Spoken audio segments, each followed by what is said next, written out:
Saya ketika diminta saya hubungi Mas Bambang yang tadi diwakili oleh Ketua Umum. Saya harus ngomong apa katanya. Terserah katanya. Saya hubungi Pak Mukhlisin, terserah katanya. Saya tanya Gus Imin, terserah.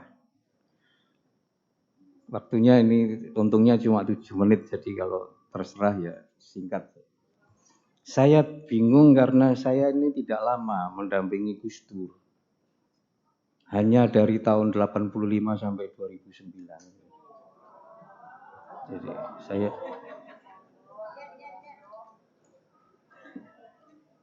Jadi tidak lama.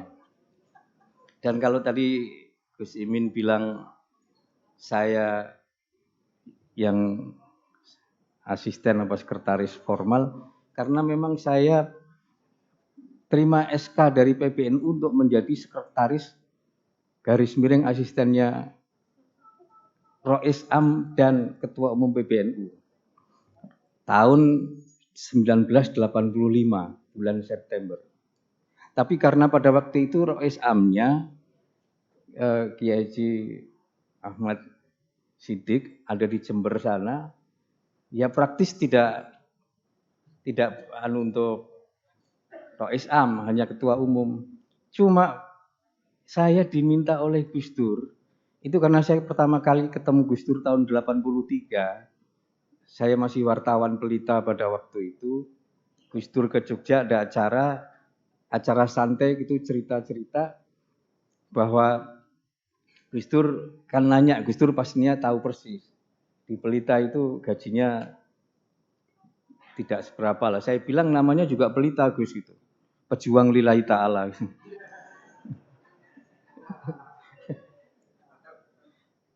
Tapi saya mengatakan bahwa berkah gitu. Salah satu berkahnya adalah saya bisa ikut kursus komputer gratis.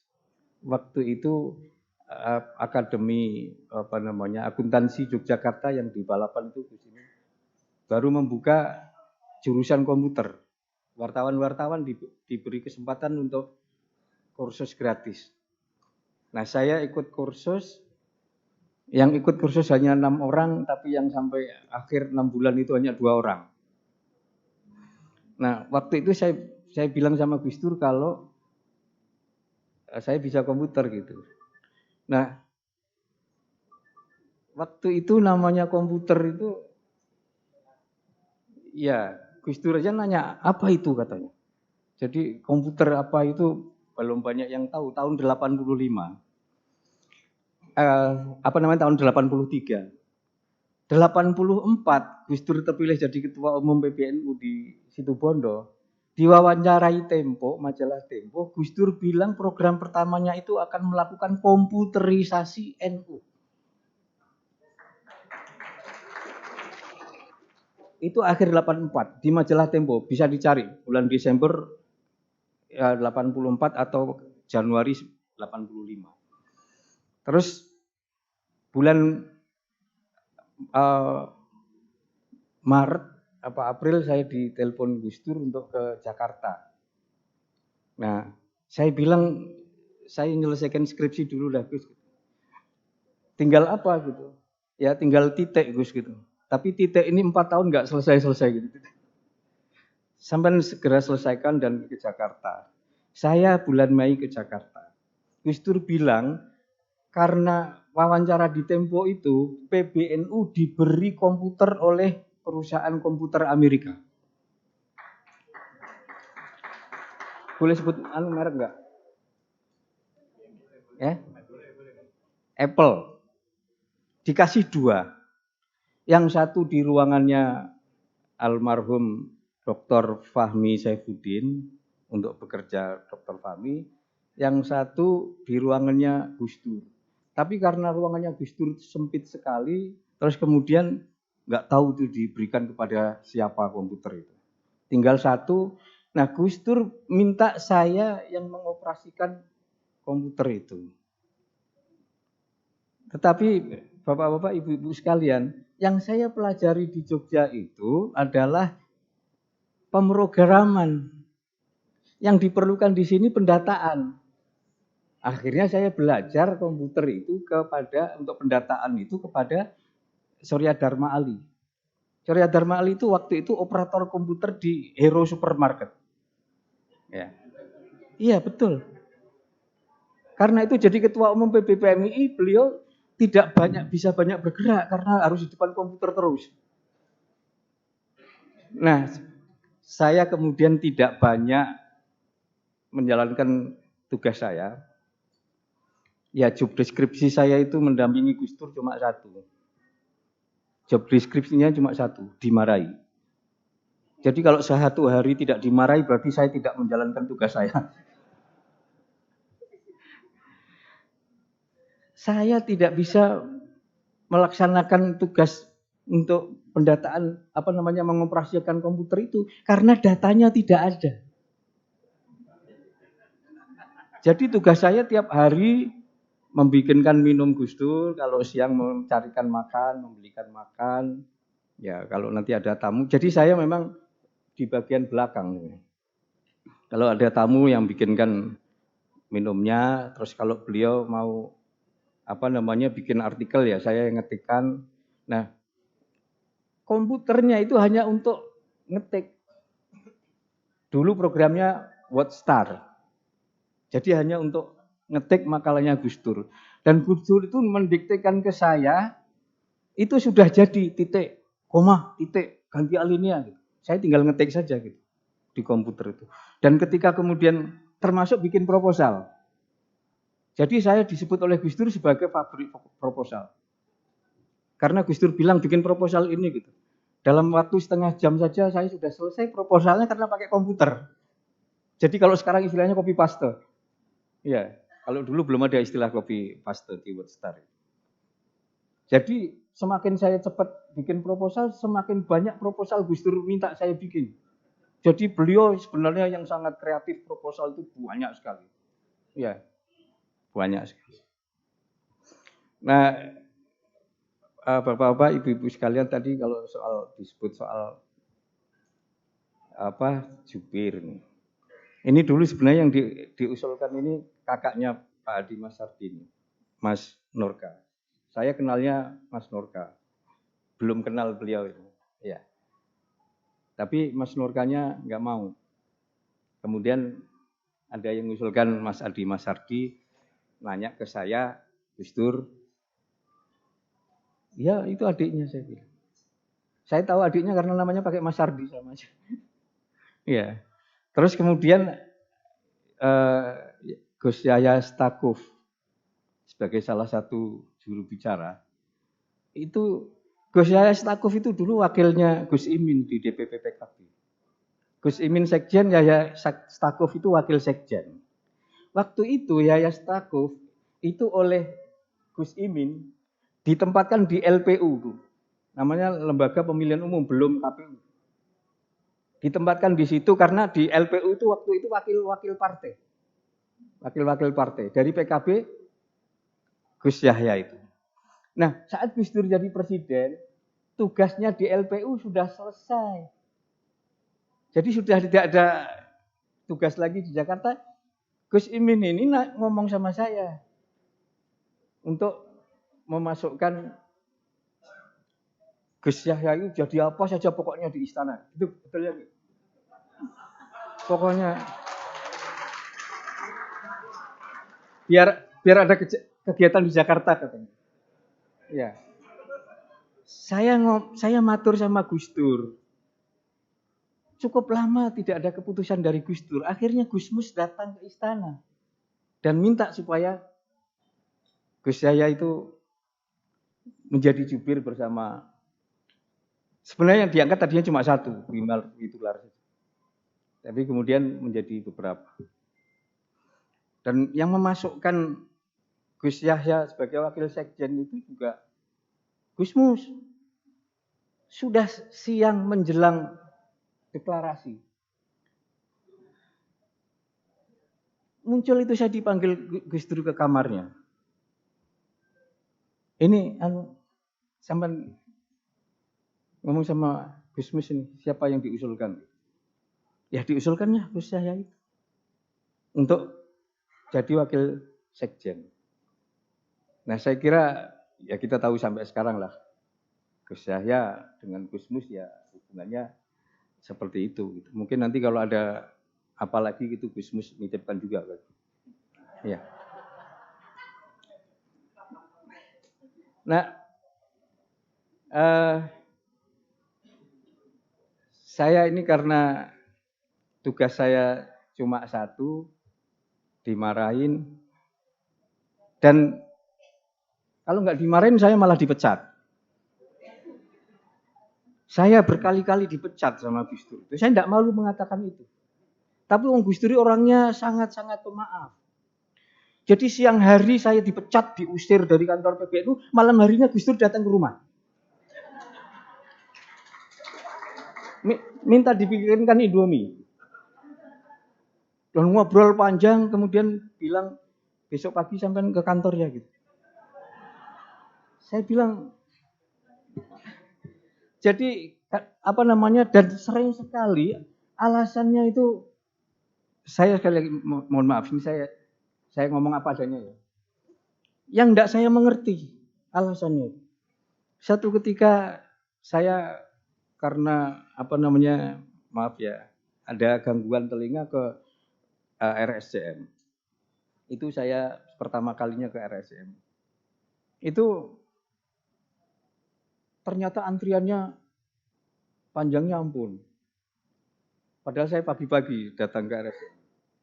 Selepas duhur baru saya sampai ke PBNU. Waduh, Gus Dur marahnya ampun. Dan saya diminta untuk besok nggak usah kesini lagi katanya. Ya, tapi ya itu tadi saya sampaikan, malam harinya itu datang ke rumah saya. Ya saya pokoknya kalau lewat jam 12 malam itu pasti Gus Dur lah, ketok-ketok buntut.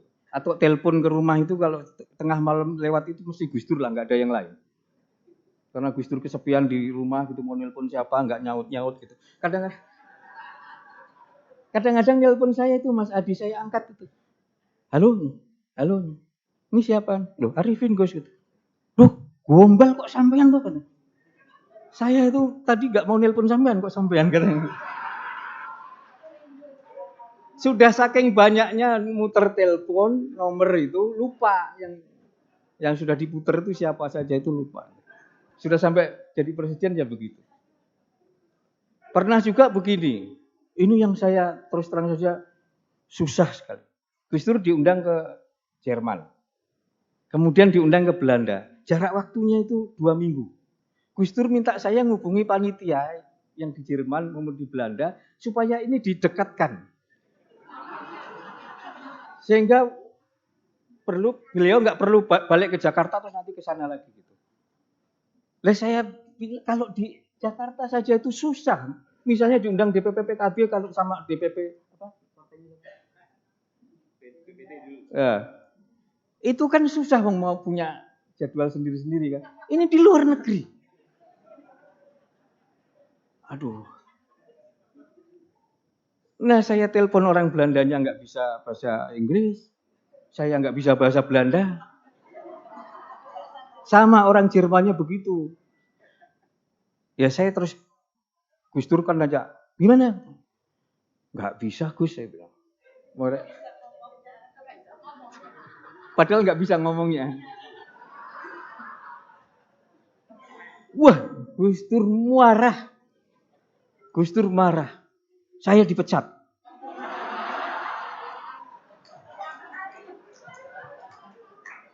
Oh, sampai kok jadi apa? Sekretaris kok nggak bisa ngatasi begitu aja. Waduh.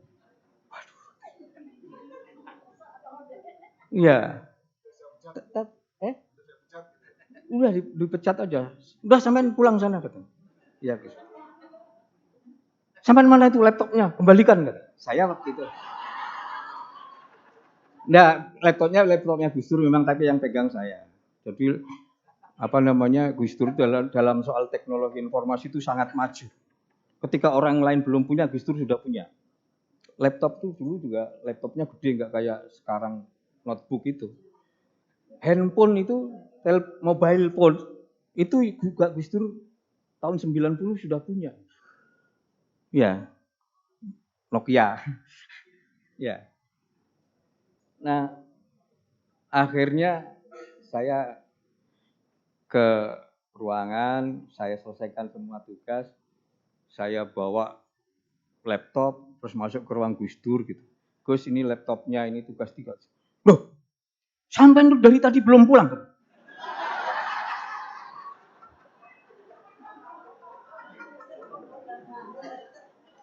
Pulang sana. Disuruh dan masih sudah katanya. Ya, iya Gus, saya minta maaf semua. Gitu. Pulang katanya. Jadi saya pulang, tapi kemudian malam harinya Dr. Fahmi datang ke rumah saya. Minta, yang sampean kan sudah tahu Gus Dur itu begitu, nggak usah dimasukkan hati lah. Memang nggak masuk hati Mas Fahmi gitu. Jadi kalau duit saya masukin kantong, ini marah nggak dimasukin hati. Jadi apa namanya, besoknya itu saya dikasih tahu tetangga, waktu itu rumah, ya sampai sekarang rumah saya masih di situ, belum aspalan, belum apa. Katanya itu ada orang jatuh kepleset, kata. Jatuh orang kepleset. Gitu. Saya ke sana, enggak taunya Gus Dur.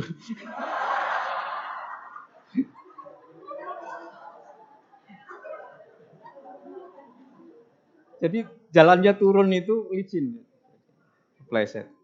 Jadi sampai rumah pinjam sarung saya gitu. Terus celananya istri saya suruh nyuci, terus disetrika sampai kering. Ya. Jadi ternyata Gus Dur. Ya itu tadi terulang lagi, besoknya saya suruh ngantor lagi. Ya. Yang terakhir saya ingat itu, saya sedang di luar negeri. Saya baca di internet, saya dipecat.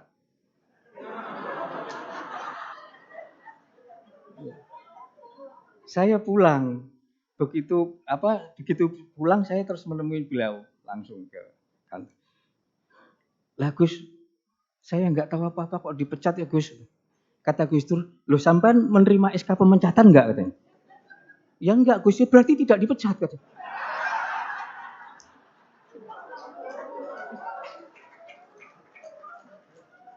Jadi soal saya itu sudah apa namanya, sudah kenyang lah soal pecat memecat. Saya nggak bisa ngitung berapa kali dipecat selama kurun tadi. Oh, ini pernah ini. Jadi sebenarnya soal pecat memecat itu tidak serius bagi Gus Dur. Jadi nggak ada masalah. Ya. Nah, yang saya juga ingat itu, saya kan waktu itu kan ahli komputer. Tahun 85 itu ahli komputer. Surya Darmal itu ngajak saya jadi operator di apa namanya di Hero. Gajinya gede. Saat itu gajinya 500.000. Itu dolar masih 100 rupiah. Jadi kira-kira 5.000 dolar. Kalau di sekarang kan ini berarti 70 juta ya. 75 juta. Ya lebih besar dari gaji DPR ya. Nah kata Gus Dur begini, sampean udah apa namanya di sini saja megang komputer. Nanti saya gaji sekian gitu. Nanti saya itu mau bikin pabrik roti, wah apa segala macam. Nanti saya gaji sampean dari situ. Sampean jadi direktornya di situ gitu. Tapi kerjanya di sini. Tapi kerjanya di sini. Bulan pertama digaji tanggal 10. Bulan kedua digaji tanggal 20. Bulan ketiga digaji tanggal 30. Bulan keempat digaji tanggal 40. Pernah digaji tanggal 90. Ya. Tapi alhamdulillah berkahnya Gus Dur ya, meskipun saya apa namanya seperti itu, ada saja rezeki itu. Saya diminta orang bikin panduan-panduan pelatihan, saya disuruh jadi fasilitator itu, ya alhamdulillah dapat. Jadi kalau jadi fasilitator sehari saja itu 4 sesi, itu sudah sama dengan gaji yang diberikan Gus Dur 1 bulan. Ya. Nah, cuma yang sering terjadi itu saya sudah teken kontrak sama orang karena tahu Gus Dur mau keluar negeri seminggu gitu. Saya baru 2 hari, Gus Dur sudah pulang. Ya lama-lama pasaran saya turun juga karena nggak bisa dipegangin, nggak bisa dipegangin. Banyak sebenarnya yang mau saya ceritakan tapi waktunya habis ya, habis. Jadi soal makan tadi. Jadi sebenarnya saya pengen tertawa juga kalau Gus Dur senangnya ini, Gus Dur senangnya itu. Namun Gus Dur itu menjalankan sunnah Rasul kok, sunnah Nabi. Dikasih apa saja itu, Nabi itu kan pernah dikirim jeruk ya, asem gitu. Jeruknya karena masih muda. Nabi makan, wah ini senangan saya nih. Terus orang itu orang Badui yang ngirim jeruk itu. Udah pulang, Nabi bagi-bagikan ke sahabat yang ada di situ. Semua itu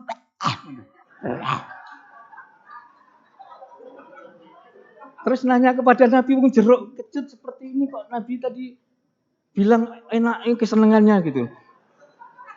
Biar dia senang. Gus Dur juga begitu.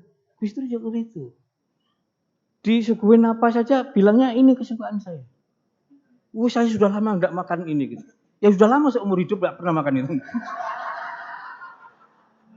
Jadi saya apal banget Gus Dur kalau ke satu tempat itu dikasih makan ini bilangnya kesukaannya, di tempat lain nanti kasih makan yang lain bilangnya kesukaannya, di tempat lain kesukaannya juga. Jadi kalau nanti ke tempat itu lagi dimasakkan itu lagi. Karena itu kesukaan Gus Dur kayaknya. Padahal itu tadi itu khalul surur aja Gus Dur itu. Jadi memang Kang Maman kalau cerita ke saya kesukaannya itu sambelnya di rumah Kang Maman. Ya. Ya. Pernah dengan saya ke sana ya Kang Maman ya. Makan sambel gitu di sana memang bilang wah ini sambelnya enak sekali. Padahal sampai Jakarta itu diare.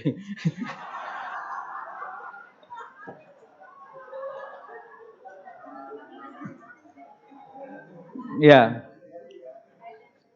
Saya tadi kalau saya sampaikan ada banyak usulan-usulan. Nah, saya ini tadi soal berkah. Saya ini berkahnya sampai sekarang masih saya rasakan. Sehingga saya ini sering kali bertanya, sebenarnya saya ini ada apa enggak gitu. Kemana-mana orang selalu menyebut saya sekretaris Gus Dur, sekretaris Gus Dur. Jadi kalau tidak sekretaris Gus Dur, Arifin itu enggak ada gitu. Saya sering bertanya-tanya. Dan dulu saya bagi orang-orang yang merasa dirugikan oleh keputusan Gus Dur, anggap saya ini pembisik Gus Dur atau pembusuk bahkan pembusuk Gus Dur. Tetapi kalau orang yang dapat berkah dari Gus Dur, tidak pernah ngomong ini gara-gara Arifin ini gitu. Ya. Ya. Jadi Gus Dur itu orang yang sangat pintar dan kuat pendiriannya. Tidak mudah kok kemudian dibisikin Arifin ikut itu. Kalau Gus Dur cocok, ya nanti bilangnya kemana-mana ini dari Arifin gitu. Ini dari Arifin. Dari Arifin. Kalau Gus Dur cocok.